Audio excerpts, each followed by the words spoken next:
ថ្មីត្បិតតែរបបអាហារគីតូនិងរបបអាហារ Carnivore គឺជារបបអាហារដែលកាត់ផ្ដាច់នៅកម្រិតកាបូអ៊ីដ្រាតនិងដុតខ្លាញ់ធ្វើជាថាមពលដូចគ្នាក៏ប៉ុន្មានក៏ប៉ុន្តែបច្ចុប្បន្នមនុស្សភាគច្រើនបានផ្លាស់ប្ដូររបបអាហារគីតូទៅជា Carnivore ដោយហេតុផល5យ៉ាងទី1គឺជីវៀងជាតិពុលនិងសារធាតុប្រឆាំងនឹងសារធាតុចិញ្ចឹមនៅក្នុងរុក្ខជាតិវាតែងតែមាន chemical របស់វាធម្មជាតិរបស់វាតែម្ដងខ្ញុំសូមលើកឡើងពី3ប្រភេទតាក់ទងជាមួយនឹង oxalate ជាមួយនឹង phytate oxalate និង phytate វាទៅបង្កវាអាចបង្កឲ្យយើងមានបញ្ហាគ្រោះក្នុងដងនោមហើយនឹងរារាំងការស្រូបយកសារធាតុរ៉ែសំខាន់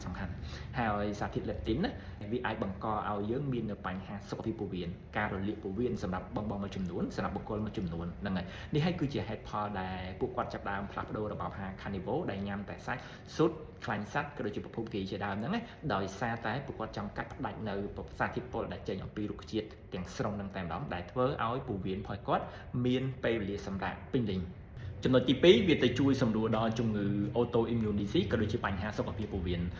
សម្រាប់មនុស្សភាគច្រើនណាគីតូនៅតែមិនទាន់គ្រប់គ្រាន់ក្នុងការដោះស្រាយបញ្ហាleaky gut ដែលហៅថាពោះវៀនលេចធ្លាយឬក៏បញ្ហាជំងឺ autoimmune disease ទេដូចជាបញ្ហាជំងឺស្បែកក៏ដូចជាបញ្ហា eczema ក៏ដូចជារលាកសាឡាហ្នឹងហើយបញ្ហាទាំងអស់ហ្នឹងមកពី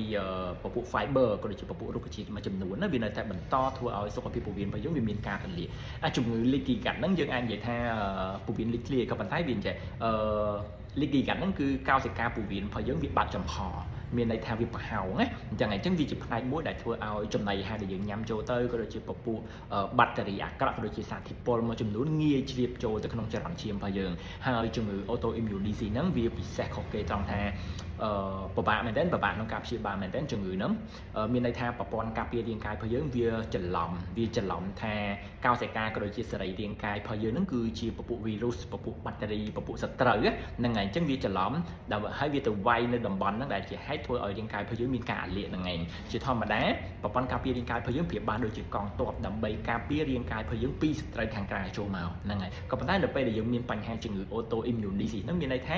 ប្រព័ន្ធការពាររបស់យើងកងទ័ពរបស់យើងហ្នឹងវាច្រឡំថាអាកោសិកាយើងសរីរាង្គកាយរបស់យើងណាវាជាសត្រូវអញ្ចឹងវាជាផ្នែកមួយដែលកងទ័ពយើងនឹងវាទៅវាយខ្លួនឯងហ្នឹងឯងនៅតំបន់ហ្នឹងដែលជាហេតុធ្វើឲ្យរាងកាយរបស់យើងចាប់បានរលាកតាមរ៉ាស់ហ្នឹងឯងអញ្ចឹង Carnivore diet គេឲ្យឈ្មោះថាមួយទៀតវាជារបបអាហារមួយ ultimate elimination diet គឺជារបបអាហារដែលទៅលុបបំបាត់អាហារដែលបង្កការលាក់ស៊ីអាហារដែលបង្កការលាកសម្រាប់រាងកាយរបស់យើងហ្នឹងឯង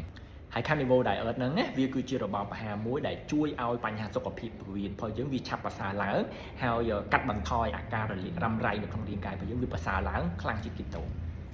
ចំណុចទី3គឺបញ្ហាជាមួយនឹងជាតិសរសៃ fiber issue នៅលើ keto diet ត្រូវបានការណែនាំឲ្យយើងញ៉ាំបន្លែច្រើននិងប្រភព fiber ច្រើនក៏ប៉ុន្តែសម្រាប់មនុស្សមួយចំនួនណានៅពេលដែលគាត់ញ៉ាំ fiber ច្រើនវាបង្កឲ្យគាត់មិនមែនស្រួលបត់ជើងទេទៅជាពិបាកក្នុងការបត់ជើងហើយបង្កឲ្យគាត់មានអាការៈហើមពោះតឹងពោះខ្យល់នៅក្នុងពោះហើយទល់លាមកទៀតមិនត្រឹមប៉ុណ្្នឹងទេពេលដែលគាត់ដើរខ្យល់មកគឺធំក្លិនមែនទែនហ្នឹងហើយអញ្ចឹងហើយបានការកាត់ផ្ដាច់ fiber ចេញនៅលើរបបអាហារCarnivore វាជួយឲ្យពោះវៀនរបស់គាត់ដែលធ្លាប់តែមានបញ្ហាហ្នឹងវាដំណើរការបានល្អហើយស្រួលខ្លួនជាងមុនទៀតសម្រាប់ចំណុចទី4ហ្នឹងគឺវាមានភាពងាយស្រួលជាងសម្រាប់ Keto diet គឺមានភាពស្មុគស្មាញខ្លាំងមែនទែនគឺត្រូវការគិតទៅលើកាឡូរីត្រូវការរាប់ទៅលើកម្រិតកាបូអ៊ីដ្រាតដែលយើងទទួលទានហើយពេលខ្លះយើងត្រូវព្រួយបារម្ភទៅលើអាហារដែលគេដាក់ថា Keto friendly ក៏ប៉ុន្តែមានសារធាតុស្ករប្រកបឬក៏សារធាតុគីមីដែលទៅជំនួសស្ករដែលជាហេតុធ្វើឲ្យរាងកាយរបស់យើងវាមានការរលាកហើយសម្រាប់ Carnivore diet គឺសាមញ្ញបំផុតញ៉ាំនៅពេលឃ្លានឈប់ញ៉ាំនៅពេលឆ្អែតយើងផ្ដោតទៅលើប្រភពអាហារ whole food ដូចជាប្រភពសាច់ស៊ុតតាក់ទងជាមួយនឹងខ្លាញ់សត្វក៏ដូចជាប្រភពគីជាដើមហើយមិនចាំបាច់ខ្វល់ខ្វាយនឹងស្មុគស្មាញទៅលើកាឡូរីក៏ដូចជាកម្រិតកាបូអ៊ីដ្រាតតទៅសោះ